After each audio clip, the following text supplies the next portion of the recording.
জয় রাম, জয় গুরু, নমস্কার। গল্প কথায় রাম ঠাকুর চ্যানেলে সব বন্ধুদের স্বাগতম। বন্ধুরা, সত্যনারায়ণের পাঁচালিতে আছে পুণ্য কইল কাম, সে প্রসঙ্গে শ্রীমতী রেখাবর্ধন একটি ঘটনার উল্লেখ করেছেন।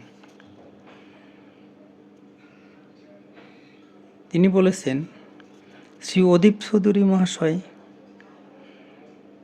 সে সময় ত্রিপুরা রাজ্যের শিক্ষা অধিকর্তা ছিলেন। চাকরি ক্ষেত্রের নিয়ম অনুযায়ী শ্রীমতী রেখাবর্ধনকে সোনামুড়াতে বদলি করা হয়। তিনি তখন প্রায় 22 বৎসর চাকুরি জীবন অতিবাহিত করেছেন এবং বয়স হয়েছে, তাই এই বদলিতে তার বেশ অসুবিধা হবে ভেবে তিনি একদিন অদীপবাবুর সঙ্গে দেখা করেন।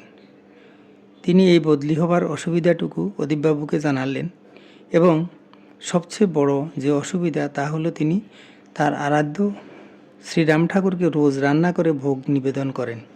এক্ষেত্রে মফস্বলে থাকলে এসব ওর পক্ষে হয়তো সম্ভব হয়ে উঠবে না, তাই তিনি বর্তমান সময়ে বদলি হতে চান না, এই ছিল তার আবেদন।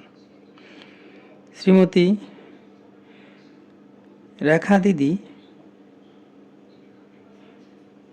রেখা দিদির বাসনা ঠাকুরকে কেন্দ্র করে, তার ঠাকুরগত প্রাণ, তাই তিনি তখন বেশ চিন্তাকুল ছিলেন। একদিন ওই বদলির প্রসঙ্গে আলাপ করার জন্য শ্রীমতী রেখাবর্ধন অদীপ চৌধুরী মহাশয়ের সরকারি বাসভবনে গিয়েছিলেন। সেখানে অদীপবাবুর মায়ের সঙ্গে দিদির পরিচয় হয়। দিদির কথাই বলতে হয়, প্রথম দর্শনেই অদীপবাবুর মা দিদিকে ছোট বোনের মতো করে নিয়েছিলেন। অতঃপর উভয়ের মধ্যে পরমার্থিক প্রসঙ্গ হলো। উভয়ে জাগতিক আনন্দের অতিরিক্ত কিছু পেলেন। তবে দুজনের মধ্যে জাগতিক কথাবার্তার ফাঁকে অদীপবাবুর মা দিদির কাছে এই বলে দুঃখ জানালেন যে অদীপবাবুর বিবাহিত জীবন 9 বৎসর চলছে, অথচ তিনি সন্তানদের মুখশ্রী দেখার সৌভাগ্য থেকে বঞ্চিত রয়েছেন। এদিকে প্রতি বৎসরের মতো সেবারও দিদির বাড়িতে ঝুলন উৎসবের আয়োজন চলছে। অদীপ চৌধুরী মহাশয়কে সপরিবারে রেখা দিদির বাড়িতে ঝুলন উৎসবে ঠাকুরের প্রসাদ পাবার জন্য আমন্ত্রণ করা হয়েছিল। যথাসময়ে ঠাকুরের উৎসব আরম্ভ হয়েছিল। ওই উৎসবে অদীপবাবুর মা শ্রী শ্রী সত্যনারায়ণ পুজো দেখে খুব আনন্দ লাভ করেন এবং তিনি শ্রী রাম ঠাকুরের পটের সামনে এই মানত রেখে সত্যনারায়ণ পুজো দেবেন ঠিক করলেন যে যদি ওর ছেলের সন্তান লাভ হয় তবে তিনিও সত্যনারায়ণ পুজো দেবেন। উৎসব যথাসময়ে সমাপ্ত হলো। এবার রেখা দিদি খুব গভীর চিন্তায় মগ্ন হলেন, এই ভেবে যে হায় ঠাকুর, এ আবার তোমার কোন লীলা আর আমার কোন পরীক্ষা? সত্য রক্ষা হবে তো? ঝুলন উৎসবের প্রায় 2 মাস পর রেখা দিদি পুনরায় কম্পিত পদে একদিন অদীপবাবুর বাড়িতে গেলেন। সেখানে গিয়ে জানতে পারলেন অদীপবাবুর স্ত্রী সন্তান সম্ভবা। উপযুক্ত সময়ে অদীপবাবুর একটি কন্যা সন্তান লাভ করেন। এইভাবে দয়াল ঠাকুরই জীবের কামনা পূর্ণ করলেন।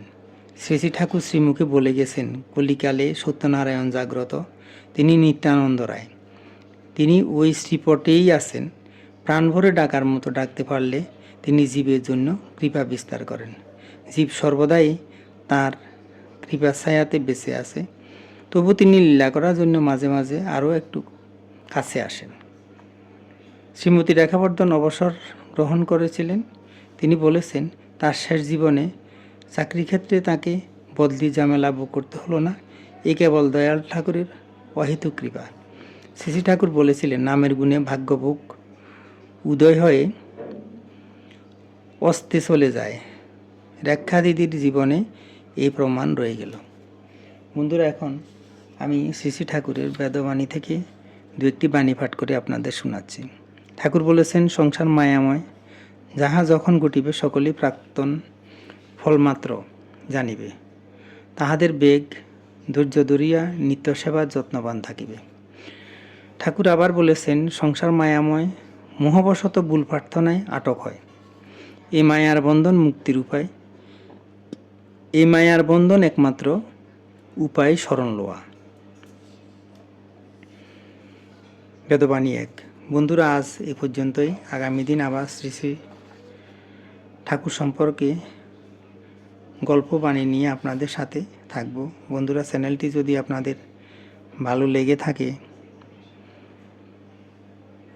চ্যানেলটির পাশে থাকবেন, সাবস্ক্রাইব করবেন। আর নতুন বন্ধু হলে সাবস্ক্রাইব করতে ভুলবেন না প্লিজ।